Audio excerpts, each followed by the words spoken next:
आदमियों के बिगड़ते हुए मानसिक स्वास्थ्य की प्रॉब्लम, ये क्यों होता है और इससे कैसे बाहर आ सकते हैं। पुराने जमाने में खेती में जो बैल इस्तेमाल किए जाते थे ना, आज आदमियों की हालत उससे भी खराब है। बचपन से उन्हें बताया जाता है बीवी को या गर्लफ्रेंड को ऐश करानी है, रिस्पॉन्सिबिलिटी आदमी की है, क्योंकि कोई भी लड़की अपने से कम कमाने वाले लड़के से शादी थोड़ी करेगी। एक आदमी की क्या वैल्यू है ये डिपेंड करता है उसके पे चेक के ऊपर। है कि जैसे जिंदगी में कोई मीनिंग ही नहीं है, सिर्फ अपने विचार एआई में लिख दीजिए और उसे एक प्रॉम्प्ट दीजिए। सरकारी आंकड़ों के अनुसार 1000 में से 150 लोग चुपचाप एक बहुत ही कठिन लड़ाई लड़ रहे हैं, अपने बिगड़ते हुए मानसिक स्वास्थ्य के साथ जिंदा रहने की लड़ाई। और इनमें से ज्यादा सिर्फ 10 से 40 लोगों को ही मदद मिलेगी। आज हमारे देश में ऐसे करोड़ों लोग हैं जिनको अपने बिगड़ते हुए मानसिक स्वास्थ्य के साथ लड़ने में मदद की सख्त जरूरत है, लेकिन इनमें से 70 से 90% लोगों को कभी मदद नहीं मिलने वाली। यूनाइटेड स्टेट्स ऑफ अमेरिका में हर 1 लाख लोगों में 10.5 साइकाइट्रिस्ट हैं। चाइना में 1 लाख पे 2.2 साइकाइट्रिस्ट हैं, लेकिन इमर्जिंग सुपर पावर इंडिया में हर 1 लाख लोग पे 0.03 मनोवैज्ञानिक मनोचिकित्सक साइकाइट्रिस्ट है। लोग ऐसा मान लेते हैं कि आदमी लोग ना बहुत इगोइस्टिक है, वो लोग मदद नहीं मांगते, लेकिन सच बात तो ये है कि एम्पावर जैसे हेल्पलाइंस ने 2020 से लेके 2024 के बीच में 126% के फोन कॉल्स की बढ़ोतरी देखी है। लोग मदद मांग रहे हैं। आज हम एक ऐसी समस्या के बारे में बात करेंगे जिसके बारे में कोई बात नहीं करना चाहता, क्योंकि वो फैंसी नहीं है, क्योंकि उस पर लाइक्स या शेयर्स नहीं मिलते, लेकिन वो एक बहुत बड़ी प्रॉब्लम, आदमियों के बिगड़ते हुए मानसिक स्वास्थ्य की प्रॉब्लम, ये क्यों होता है और इससे कैसे बाहर आ सकते हैं। नमस्कार, मैं मनोवैज्ञानिक डॉक्टर मयूरिका दास विश्वास, मैं हूं आपके साथ। भारत में लगभग 14% पुरुषों को सिवियर साइकाइट्रिक डिसऑर्डर्स होते हैं, जैसे कि डिप्रेशन, एंजाइटी, सब्सटेंस अब्यूज, शराब पीने की आदत, लेकिन उनको मदद या तो मिल नहीं पाती या उन्हें मदद लेने दिया नहीं जाता। मैंने अपने 18 साल के प्रैक्टिस में इसके 5 मुख्य कारण पाए हैं। आदमी क्यों सफर कर रहे हैं, उनके 5 मेजर कारण मैं आज आपको इस वीडियो के आखिर तक बताऊंगी और इनके सॉल्यूशंस भी बताऊंगी, तो वीडियो को आखिर तक देखिए। पहला कारण है अनरियलिस्टिक एक्सपेक्टेशन या कल्चरल प्रेशर। बीवी को या गर्लफ्रेंड को ऐश करानी है, रिस्पॉन्सिबिलिटी आदमी की है। फैमिली का स्टेटस अपलिफ्ट करना है, रिस्पॉन्सिबिलिटी आदमी की है। सारे कजिन्स में सबसे ज्यादा पैसा कमाना है, रिस्पॉन्सिबिलिटी आदमी की है, घर का राजा बेटा। ऑफिस में अनरियलिस्टिक प्रेशर है, मार्केट्स बिल्कुल वॉलेटाइल है, कभी भी कुछ भी हो सकता है, एक साथ हजारों लोगों को नौकरियों से निकाल दिया जाता है, फिर भी परफॉर्म करते जाना है चुप रह के, रिस्पॉन्सिबिलिटी आदमी की है। होम लोन लेना है, पर्सनल लोन लेना है, सबको खुश करना है, सब कुछ करना है, बस कंप्लेन नहीं करना है। पुराने जमाने में खेती में जो बैल इस्तेमाल किए जाते थे ना, आज आदमियों की हालत उससे भी खराब है। बचपन से उन्हें बताया जाता है कि तुम स्ट्रॉन्ग लड़के हो, तुम रो नहीं सकते, तुम्हारा तो काम है हमारे घर वालों को सुरक्षित रखना, सबकी इच्छाएं पूरी करना, ये अगर तुम कर पाए तो तुम कितने महान हो। मशीन टूट सकते हैं, लेकिन आदमियों का टूट जाना अलाउड नहीं है। और कोई आदमी अगर कह दे कि उसे डिप्रेशन हो रहा है, एंजाइटी हो रही है, तो उसके मूर्ख दोस्त और रिश्तेदार कहने लगेंगे कि अरे साइकाइट्रिस्ट के पास मत जाना, तुम्हें पता है साइकाइट्रिस्ट की जो गोलियां होती है ना, उससे नशा होने लगता है, उससे तो काफी बेहतर है कि तुम दारू पियो, ड्रग्स करो, उस तरीके से अपने समस्याओं को सुलझाओ। जिन लोगों को मेंटल हेल्थ के बारे में कुछ भी नहीं पता, वो आपको अपनी प्रॉब्लम सॉल्व करने का ज्ञान देंगे और आप उन्हें ले भी लेते हैं। दूसरा कारण एक्सट्रीम कंपटीशन। आज हमारे देश में जितने लोग जिंदा है, आज तक इतिहास में कभी भी इतने लोग हमारे देश में नहीं रहे हैं।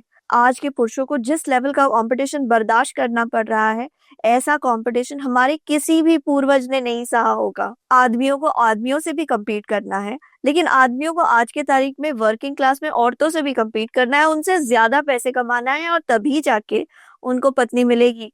क्योंकि कोई भी लड़की अपने से कम कमाने वाले लड़के से शादी थोड़ी करेगी। एक आदमी की क्या वैल्यू है, ये डिपेंड करता है उसके पे चेक के ऊपर, उसके इनकम लेवल के ऊपर, वो कितना खरीद पाता है और वो दूसरों को कितना खुश रख पाएगा इससे। तीसरा कारण है कंफ्यूजिंग जेंडर रोल्स। एक समय था जब आदमी और औरत दोनों के अलग अलग रोल्स होते थे, लेकिन समय बदला है। आदमी और औरतों के रोल्स बहुत सिमिलर होने लगे हैं। आदमियों को बाहर काम करना होता है, घर में काम करना होता है, पत्नी की मदद करनी होती है। ठीक उसी तरीके से पत्नी से भी एक्सपेक्टेड है कि वो बाहर भी काम करे और घर में भी काम करे। लेकिन अनफॉर्चुनेटली बहुत सारी औरतें ये मान लेती हैं कि अगर वो बाहर काम कर रही है तो उन्हें घर की कोई जिम्मेदारी नहीं उठानी चाहिए। वो ऐसे मान लेती है कि आदमी को हर पल हर तरीके से उन्हें सेटिस्फाई ही करते जाना है। एक कहावत है, it takes a village to raise a child, today a man is expected to be that village. इससे रिलेशनशिप्स में बैलेंस बिगड़ रहे हैं, और तभी तो बहुत सारे पुरुष शादी करना ही नहीं चाहते हैं। मैं सच में फेमिनिज्म के हक में हूँ, जहाँ पे आदमी और औरत दोनों के ऊपर बराबर जिम्मेदारी हो, दोनों को स्वतंत्रता मिले, दोनों को पावर मिले, और वो उस पावर का सही इस्तेमाल करें। चौथा कारण है लर्न्ड हेल्पलेसनेस।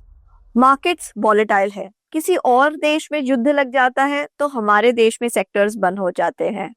सोसाइटी वॉलेटाइल है, कभी कुछ ट्रेंडिंग होता है तो कभी कुछ और ट्रेंडिंग होता है, चीजें कॉन्स्टेंटली बदल रही है, स्टेबिलिटी का अभाव है हमारे समाज में। आदमियों को बोला जाता है कि आपको प्रोवाइडर्स बनना है, लेकिन घर वालों का, दोस्तों का, सबका एक्सपेक्टेशन इतना अनरियलिस्टिक है कि सबको प्रोवाइड कर पाना बहुत मुश्किल हो जाता है। आदमियों का एक और रोल है प्रोटेक्टर बनना, लेकिन हमारा सामाजिक ढांचा ऐसा है कि अगर कोई आके आपके घर वालों को नुकसान भी पहुंचाए तो फिर भी समाज ये एक्सपेक्ट करता है कि आप पुलिस के पास जाएंगे, पुलिस पूरे समाज को नियंत्रण में रखेगी, आपको अग्रेसिव नहीं होना है। तो आदमियों के अंदर का एग्रेशन अपने आप को एक्सप्रेस ही नहीं कर पाता। वैसे मुझे कहना पड़ेगा कि सच में हमारा समाज ऐसे जगह पे है जहाँ पे पुलिस अपना काम इतने ढंग से तो कर पा रही है कि जहाँ पे आदमियों को हर बात बात पे अग्रेसिव होके अपने घर वालों को प्रोटेक्ट करने की जरूरत नहीं पड़ती। तो पुलिस में जो आदमी है और औरतें भी हैं, उनको धन्यवाद। पॉजिटिव साइकोलॉजी के रिसर्चर मार्टिन सेलिगमैन कहते हैं, हम चाहे कुछ कर ले, लेकिन हम हमें मिलने वाले रिजल्ट्स को कंट्रोल नहीं कर पाते, तो धीरे धीरे हम निराश हो जाते हैं, असहाय हो जाते हैं। आदमियों के साथ भी कुछ ऐसा ही हो रहा है, चाहे वो कितनी भी मेहनत कर ले, कितनी ईमानदारी से काम कर ले, अगर मार्केट्स वॉलेटाइल है, अगर सोशल अनरेस्ट है, तो फिर वो अपने घर वालों को प्रोवाइड और प्रोटेक्ट नहीं कर पाते। तो इसलिए ये अनसर्टेनिटी आदमियों को हेल्पलेस और होपलेस बना देती है। पांचवा कारण है अच्छे मेंटल हेल्थ सपोर्ट की कमी। सच बात यह है कि आदमी तब तक मदद नहीं लेते जब तक कि वो रॉक बॉटम तक नहीं पहुंच जाते, जब तक कि बात हाथ से बाहर नहीं निकल जाती। उसके पहले वो जाएंगे पाल्मिस्ट के पास, एस्ट्रोलॉजर के पास, टैरो कार्ड रीडर के पास, क्रिस्टल थेरेपिस्ट के पास, मैनिफेस्टेशन कोचेस के पास, लेकिन साइकाइट्रिस्ट या मनोवैज्ञानिक के पास नहीं जाएंगे, क्योंकि ये रास्ते भले स्टेबल है लेकिन ये रास्ते लॉन्ग टर्म है। तो सोल्यूशन क्या है? सबसे पहला सोल्यूशन है कि वो समय आ गया है कि हम फिर से स्पिरिचुअलिटी की तरफ जाएं। डिप्रेशन और एंजाइटी इंसान को ऐसा महसूस कराते हैं कि जैसे जिंदगी में कोई मीनिंग ही नहीं है, लेकिन जब हम आध्यात्म के रास्ते पे जाते हैं तो हमें सीखने को मिलता है कि किस तरीके से सेल्फ एक्सेप्टेंस के साथ दूसरों को माफ कर देने से हम धीरे धीरे मुक्त हो सकते हैं, हमारी पुराने दर्द पर मरहम पट्टी होने लगती है।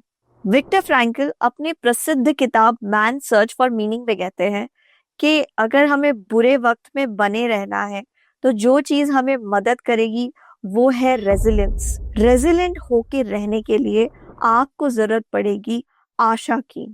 तो आशा से चिपके रहना है। आशा से चिपके रहने के लिए स्पिरिचुअलिटी आपके काम आएगी। जब आपके पास सही मैस्कुलिन गाइड्स नहीं है, तो पृथ्वी के सबसे महानतम मैस्कुलिन गाइड्स के पास आप जा सकते हैं।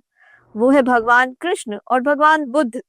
भगवान कृष्ण आपको गीता में सिखाएंगे कि किस तरीके से आप अपने लिए सही कर्मों को, राइट एक्शन को सिलेक्ट कर सकते हैं। धम्मपद में भगवान बुद्ध आपको सिखाएंगे कि किस तरीके से आपके आसपास का कुछ भी परमानेंट नहीं है, आप खुद भी परमानेंट नहीं है। तो इसलिए अपने डरों से बहुत ज्यादा अटैच्ड होके रहने की कोई जरूरत नहीं है। आप अपनी वासनाओं को, अपनी इच्छाओं को भी छोड़ सकते हैं, क्योंकि कोई भी चीज परमानेंट तो है ही नहीं। ये मेरा तरीका नहीं है आपको चुपचाप ब्रेन वॉश करने का। ये वो तरीके हैं जिन्हें मैं रेफर करती हूँ, इसलिए मैं उन्हें आपके साथ साझा कर रही हूँ। आपको अगर लगता है किसी और स्पिरिचुअल टेक्स्ट को पढ़ के आपको शांति मिलती है, तो आपको उसी के साथ आगे बढ़ना चाहिए। दूसरा सोल्यूशन है, ना बोलना सीखो। ऑफिस के एक्स्ट्रा काम को, घर वालों के अनहेल्दी डिमांड्स को, आपको प्यार देने वाले लोगों के अनरियलिस्टिक एक्सपेक्टेशंस को ना बोलना सीखो। वो पहले तो तिलमिलाएंगे, क्योंकि आप ना बोलते नहीं है ना, लेकिन उनको भी आपकी जरूरत है, तो वो भी एडजस्ट करने लगेंगे। ना बोल के तो देखो। तीसरा सोल्यूशन है, साइलेंस को अपनाओ। हमारे आसपास की दुनिया में ना बहुत शोर है। उस शोर से अपने आप को डिस्ट्रैक्ट करने के लिए हम वीडियोस में, रील्स में और शोर की तरफ चले जाते हैं। सोल्यूशन तो शांति ही है। तो शांति के लिए हर रोज थोड़ी देर के लिए, भले 5 मिनट, भले 10 मिनट, चुप बैठना सीखो।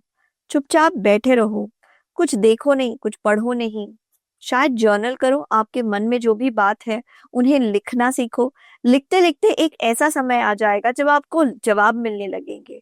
फिर एक ऐसा समय आएगा जब आपको दिखने लगेगा कि आपके प्रॉब्लम्स रेपिटेटिव है और उनका सोल्यूशन बिल्कुल सिंपल है और आपके अंदर ही है।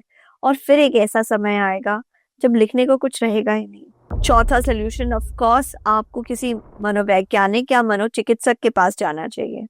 देखिए, परफॉर्मेंस बढ़ाने के लिए आप कोचेस के पास जा सकते हैं, लेकिन अगर कोई मानसिक विकार है तो उसके लिए थोड़े समय तक के लिए दवाई लेने में, काउंसलिंग लेने में कोई बुराई नहीं है।